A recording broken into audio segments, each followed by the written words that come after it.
On today's episode, I'm going to show you one of my favorite recipes. We are going to be making chickpea salad, which is kind of like my rendition of tuna salad. I'll show you over here.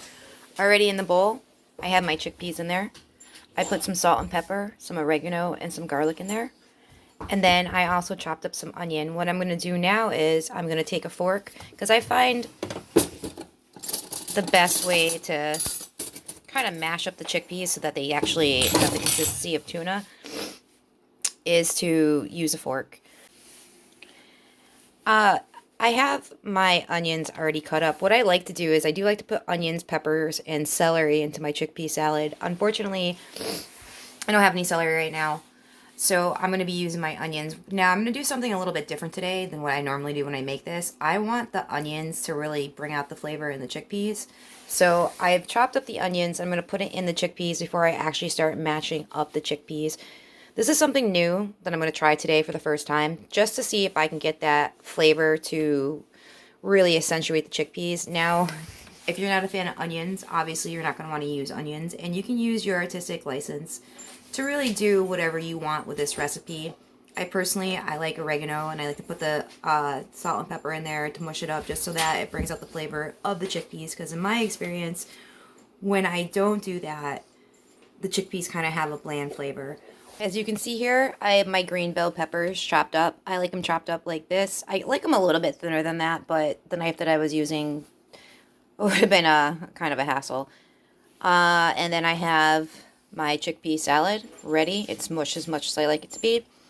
For mayonnaise, I like to use Follow Your Heart's original Veganese. There's a lot of different options out there. Veganese themselves, or Follow Your Heart themselves, have a couple of different types of vegan mayonnaise. They have the traditional one that comes with the blue cap. That's my favorite. They have grapeseed. They have even flavored ones, like they have sriracha mayonnaise and just a slew of other ones. Obviously, Follow Your Heart isn't the only brand of vegan mayonnaise there is out there. From the ones that I have tried, this one's definitely my favorite. The list of ingredients in here is fairly simple. Let me just see if I can find it real quick. List of ingredients. Okay. So we have gluten-free, dairy-free, non-GMO, expeller pressed canola oil, filtered water, brown rice syrup, apple cider vinegar, soy protein, sea salt, mustard flour, lemon juice concentrate, and it contains soy. If you can't do soy, then obviously you probably wouldn't want to try the Veganese. I am fortunate enough where I can have soy. It's one of the few things that I can have. Being as this is a gluten-free vegan channel, I'm very into allergies and things that people can and cannot eat. This Veganese is going to be my base for my chickpea salad. I do like to put a little bit of spicy brown mustard into it, just like a dollop or so. Spicy brown mustard is actually really good because it contains turmeric, and turmeric is a very good ingredient to have in a lot of your recipes because it helps with digestion, especially if you're like me, where there's a lot of things that your body just does not digest, and you have to really limit your intake of food. Over here, I have my jalapeno that I'll be cutting up after I put my green peppers into my chickpea salad. Real quick, I want to tell you guys my favorite gluten-free bread to use. There's a lot out there, and obviously everybody's taste is going to vary from person to person. I've tried a lot of different gluten-free breads, and I found that this brand called, I think it's pronounced Char, is really the best tasting. My personal favorite is the deli-style bread sourdough.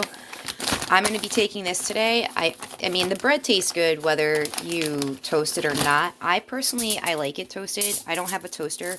So I'm going to put it on tinfoil. I'm going to put some olive oil on it, salt and pepper, and then I'm going to broil it for a couple of minutes because I like it crispy like that. So I have my chickpea salad nice and mixed up with the ingredients that I told you about earlier. My personal preference is I really like the chickpeas to have a lot of mayonnaise in it. Even when I make my gluten-free vegan macaroni salad, which will come at a later date. Anyway, here is my gluten-free vegan chickpea salad. If you don't like chickpeas, there's something I want to tell you about too. There's a couple different brands of vegan tuna. This one right here I have is from Good Catch. I have just Naked in Water. They have Mediterranean flavor, and they have another flavor too, which I forget about. Besides this brand right here, there's also another brand called Sophie's that comes in a can. Right now, I don't have that one, so I can't show you it. I will show you that my bread is nice and toasted the way that I like it. Alright guys, here's my finished product. I left it open so you can see the ingredients that I used. I used shredded lettuce, sliced Campari tomatoes, and there's my jalapenos. Over here is my chickpea salad with some salt and pepper on there. You know, if you obviously use your artistic license and create whatever type of sandwich you'd like. If you want cheese on it, put cheese on it. You know, if you want to do red pepper instead of green peppers, do that. At the mention of cheese, I do want to let you know that Follow Your Heart brand has a really good line of gluten-free vegan cheeses. Variety of cheese. They have these two right here. These I can have because of the fact that they have, instead of coconut oil, they have organic palm fruit oil in there. These are gluten-free, these are vegan, they're casein-free, gluten-free, and they taste really, really good. What I have right now is I have mozzarella, and then I also have cheddar. Alright my friends, that's going to do it for this week's episode of the Heathen Vegan. I hope that you have enjoyed this video. If you have, please leave a like. If you'd like to see more of my online vegan recipes, you can always subscribe to my channel. If you did by chance happen to take this recipe and turn it into something of your own, I'd love to hear about it down below in the comments. Until next time my friends, have a great day.